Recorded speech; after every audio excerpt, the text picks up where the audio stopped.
네, 오늘 이번 주 이 강단 말씀 로마 시대와 세계를 정복하는 시간 말씀을 우리에게 주셨습니다. 그래서 사도행전 20장 24절 말씀에 내가 달려갈 길과 주 예수께 받은 사명 곧 하나님의 은혜의 복음을 증언하는 일을 마치려 하면은 나의 생명조차 조금도 귀한 것으로 여기지 아니하노라. 제가 붙잡은 언약은 세계를 정복하는 시간은 낮 시간이구나. 아침에는 우주를 정복하는 시간을 가지고 이제 낮에 그 힘으로 세계를 이렇게 정복하는 시간을 가져야 기도로 가져야겠다. 이것을 언약으로 붙잡았습니다. 오늘 로마 시대 말씀을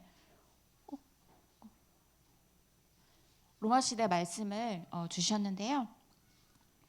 하나님께서 로마를 이렇게 축복하신 이유가 무엇인가? 바로 이 복음 때문입니다. 세계 복음화 때문에 로마를 축복하셨습니다. 그래서 세계에 많은 나라가 있지만 2000년이나 넘게 지속한 나라가 없었다. 왜냐하면 세계 복음화 해야 되기 때문에 하나님이 로마를 축복하신 거죠.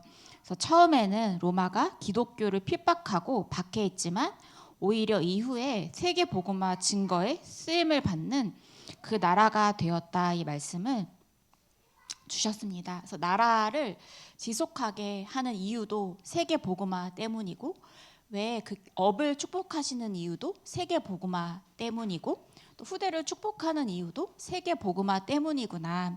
그래서 그리스도가 로마 속국 시대에 오셔서 복음을 전파했고, 또 250년 만에 로마가 기독교 국가가 되는 역사가 일어났다. 그래서 하나님의 은혜로 로마가 복음화의 쓰임을 받은 것입니다.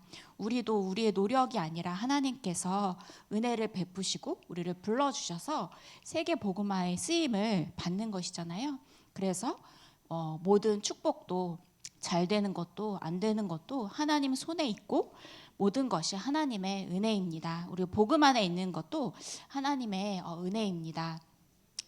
그래서 사도 바울은 세계 복음화를 위해서 바울도 하나님께서 부르셔서 택하셨어요. 바울이 잘나서 세계 복음화에 쓰임 받은 것이 아니라 하나님께서 쓰시기 위해서 부르셨기 때문에 이 축복 속에 있었습니다. 하나님이 쓰시기 위해 택한 나의 그릇이다. 바울을 향해서 말씀을 하셨는데요. 그래서 사도 바울은 히브리어뿐 아니라 헬라어에 능통했습니다. 하나님께서 이 헬라어도 준비하게 하시고 또 태어나면서부터 로마 시민권자였다. 그래서 로마를 이해하는 사람은 바울만큼 로마를 이해한 사람이 없었는데요. 로마에서 또 하나님께서 태어나게 하시고 그래서 이 헬라어를 가지고 회당에 들어가서 복음을 증거하는 일에 중요한 쓰임을 받았습니다. 그래서 우리의 모든 중심은 그리스도이죠. 그리스도 때문에 우리가 언약 안에 있는 것이고 그리스도 때문에 우리가 이 축복 속에 있는 것입니다. 그래서 우리에게 우주를 정복하는 낮 시간을 주셨다면 아침 시간을 주셨다면 낮 시간은 무엇인가? 바로 하나님께서 주신 최고의 축복 만남을 통해서 이렇게 버려진 현장을 살리는 그런 시간입니다. 그래서 아침에 우주를 정복하는 이 기도의 비밀, 예수 그리스도 이름의 권세를 놓치면 우리가 응답을 놓칠 수밖에 없습니다. 그래서 낮에는 아침에 우주를 정복하는 그 기도의 힘을 가지고 낮에 세계를 정복하는 시간으로 만드는 것입니다. 그래서 우리에게 기억할 것을 이렇게 말씀을 주셨는데요. 낮에 무엇을 기억할 것인가, 무엇부터 해야 하는가, 바로 이제 그 일 속에서 만남 속에서 보고 듣고 말하고 또 우리가 열심히 또 현장에서 일하는데 일하는 것도 기도로 또 우리가 일 처리도 해야 되잖아요. 근데 기도 속에서 성령 인도 받으면서 낮에 시작을 해라 말씀을 주셨습니다. 그래서 어떻게 이 기도를 가지고 시작을 하는가? 바로 현장에서 살리는 것을 하는 것입니다. 그래서 기도 속에서 보고 듣고 말하고 모든 것을 다 해야 우리가 사람을 이렇게 살릴 수가 있다 말씀을 주셨는데요. 그래서 그 빌레몬 이 빌레몬 집이 골로새 교회였잖아요. 그런데 그 집에 교회에 오네시모가 이렇게 물건을 훔친 겁니다. 그래서 감옥에 가게 되었고 또 그 감옥에서 이 바울을 만나게 되는데요. 이제 그 빌레몬 그 중직자가요, 이 오네시모를 수용하고 포용해서 나중에는 오네시모가 그 골로새 교회의 감독으로 이 파송이 되게 됩니다. 그래서 이 어려운 그런 그 사람 속에도 하나님의 중요한 계획이 담겨 있고, 또 병든 자를 하나님께서 증인으로 쓰시고, 또 예전에 세리가 깡패였는데 깡패도 하나님이 전도자로 만드실 계획이 있기 때문에 살리는 일을 하라 현장에서. 또 음행한 여자를 이 전도 제자로 만들었는데 이 기도 속에 없으면 우리가 살릴 수가 없죠. 현실에 우리가 속게 되는데요. 왜 우리가 살려야 하는가? 바로 우리가 중요한 여정을 걸어가기 때문입니다. 그래서 우리는 성삼위 하나님의 이 힘을 가지고 보좌의 발판, 보좌의 비밀, 이게 계속 기도 속에서 나오잖아요. 7 여정을 우리가 가야 되기 때문에, 그래서 우리의 기준이 무엇이냐? 바로 모든 것을 수용하고 추월하고 모든 것에서 답을 이렇게 내는 것입니다.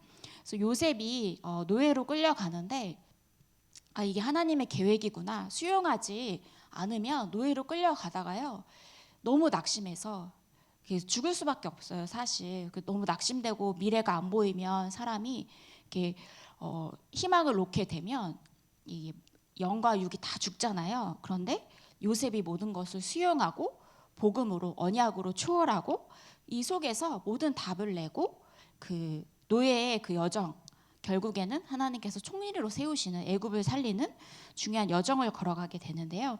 그래서 이 속에 있을 때 이 절대 여정 속에서 남은 자와 같은 사람을 만나게 된다. 그렇기 때문에 모든 사람을 다 살려야 하고 수용하고 초월하고 답을 내야 한다 말씀을 주셨습니다.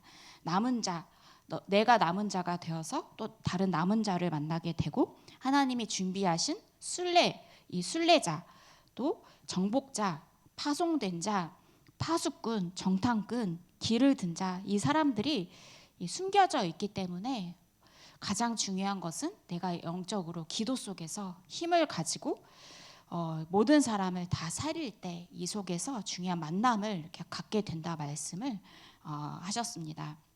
그래서 본론으로요, 이제 세계 살리는 일에 렘넌트의 부모와 지도자가 이 절대 언약 하나 붙잡았는데요, 이 전 세계 살리는 축복을 누렸습니다. 그래서 절대 망대를 가진 부모 야곱, 그래서 아내를 잃고 이 요셉이 이게 홀로 남았는데 그의 형들은 시기하되 그의 아버지는 그 말, 세계 복음화의 언약, 가문 가정 복음화의 언약을 마음에 이렇게 간직해 두었습니다. 당연히 간직했으니까 요셉을 두고 이 가정과 가문과 세계 복음화를 두고 기도했겠죠.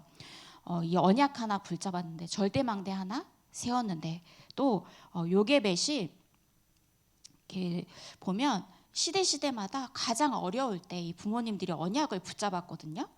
그래서 이 2세 이하의 어린 아기들은 다 이렇게 살해되는 그 시대예요. 무엇을 붙잡았느냐?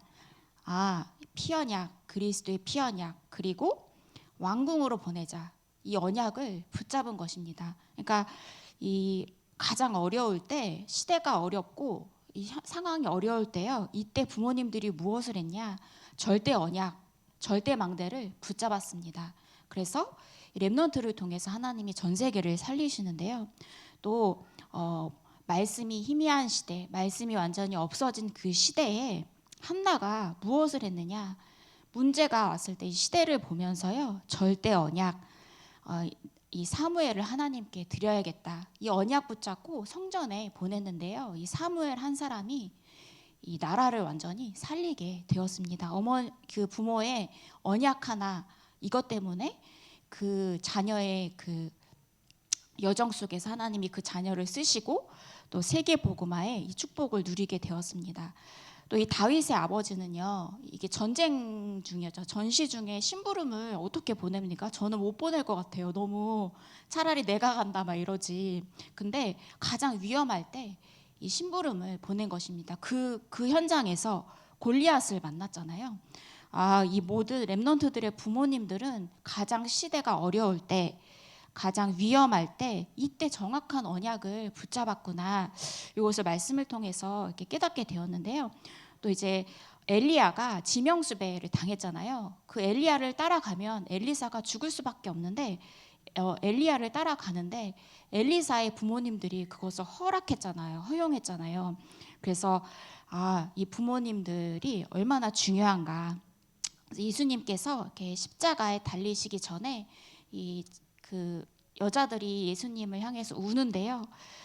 예루살렘의 딸들아, 나를 위해서 울지 말고 너희와 자녀를 위해서 울라. 앞으로 이 고난의 시대가 다가오기 때문에 너희 자녀를 위해 울라 말씀을 하셨습니다. 이 바울이 이 후대를 가장 중요하게 여겼기 때문에 바울이 제일 잘한 일이 바로 회당으로 들어간 것입니다. 그래서 가장 중요한 그 시대에 정확한 언약을 붙잡고 정확한 곳으로 또 정확한 그 후대에게 언약을 전달하는 이 축복을 부모님들이 누렸는데요. 그래서 이 부모님들이 그랬다면 세계 살리는 일, 렘넌트들은 실제 여정, 이 언약을 붙잡았습니다. 그래서 중요한 이 위기 속에서 요셉이 애굽을 살리고 또 모세가 또 사무엘이 또 다윗이 모든 시대마다 이 현장을 다 이렇게 살렸습니다. 그래서 가장 중요한 그리스도의 언약을 선택하고 붙잡고 렘넌트들이 실제적으로 이 언약을 붙잡는 속에 있었습니다. 부모님들은 당연히 언약의 그 발판의 축복을 누렸는데요. 또 이제 중직자, 본론 세 번째는 절대 여정을 간 초대교회 중직자 말씀을 주셨는데요. 절대 여정을 가기 때문에 하나님께서 감추어 두었다가 나타나게 하신 것입니다. 그게 바로 초대교회 중직자들이었습니다. 그래서 지금처럼 우리가 편안하게 예배를 드릴 수 있는 시대가 아니었죠. 핍박과 환란 속에 있었을 때 중요한 이 초대교회 흔들리지 않는 절대 망대의 중직자들을 통해서 세계 복음화의 축복을 누렸는데요. 그래서 이 전도 운동의 키는 중직자구나. 왜냐하면 곳곳 현장마다 지역을 다 살리기 때문에요. 그래서 이 초대교회 중직자 중에는 두기고, 그래서 바울의 사정을 잘 전달하고 또 하나님의 위로를 잘 전달하는 사람이 두기고였습니다. 가는 곳마다 만나는 사람마다 하나님의 말씀으로 복음으로 살리고 바울의 사정을 가장 정확하게 잘 전달한 사람이 바로 두기고 이 중직자였습니다. 그래서 이 초대교회 중직자 중에서 이제 시원케 하는 자도 이 브리스가 부부가 이 바울과 함께 회당에 들어가고 또 집을 교회로 삼고 그래서 함께 바울과 이 전도자의 축복을 이렇게 누렸습니다. 그래서 절대 여정을 간 초대교회. 그래서 이 부모, 사역자, 렘넌트, 중직자 이 말씀을 주셨습니다. 그래서 세계 살리는 일이 이 세 명의 그 사람을 통해서 세계를 정복하는 그런 시간이 되죠. 그래서 결론 말씀에 낮 기도는 세계를 바꾼다 이 말씀을 주셨어요. 왜냐하면 만남 속에서 하나님께서 역사하시기 때문에 낮에 아침에 우리가 우주를 정복하고 낮에 이 세계를 바꾸는 이유는 바로 만남 때문입니다. 그래서 10분만 기도해도 된다. 그래서 조급하게 하지 말고 이렇게 여유를 가지고 우리가 기도하는 것입니다. 또 때로는 정시기도 속에 들어가고 그렇지만 우리의 목표는 24 기도 25 영원의 기도를 누리는 것입니다. 그래서 현장에서 가장 좋은 기도가 무엇인가? 만남을 통해서 대화 나누면서 또 여러 가지 또 상황 속에서 일 처리하는 상황 속에서 24 기도를 우리가 누리는 것입니다. 그 속에 있으면 25의 그 축복을 찾게 되고 영원한 작품을 이렇게 남기게 되는데요. 그래서 낮 시간에 이렇게 세계를 바꾸는 중요한 절대 언약을 붙잡고 또 세계를 바꾸는 기도 속에서 낮을 살리고 현장을 살리는 축복을 누리시기를 기도하겠습니다. 제가 기도하고 또 구역 공과 말씀 듣겠습니다. 하나님 아버지, 감사를 드립니다. 우리에게 그리스도 언약 붙잡고 기도 속에서 시간과 공간을 초월하여서 그리스도의 빛을 전달하는, 세계를 정복하는 귀한 낮 시간이 되도록 하나님께서 성령으로 역사하여 주시옵소서. 하나님의 은혜로 우리를 복음 안에 있게 하시고 복음 때문에 우리를 부르셨는데, 바울처럼 복음의 절대 여정을 가는 귀한 우리 부모님들 되어지게 하여 주시옵소서. 하나님이 주시는 절대 언약, 절대 여정, 절대 망대, 이 속에서 하나님이 가장 원하시는 것 하나 붙잡고 모든 것을 다 살리는 귀한 부모님들 되게 하여 주시옵소서. 권세 있는 주 예수 그리스도 이름으로 기도합니다. 아멘.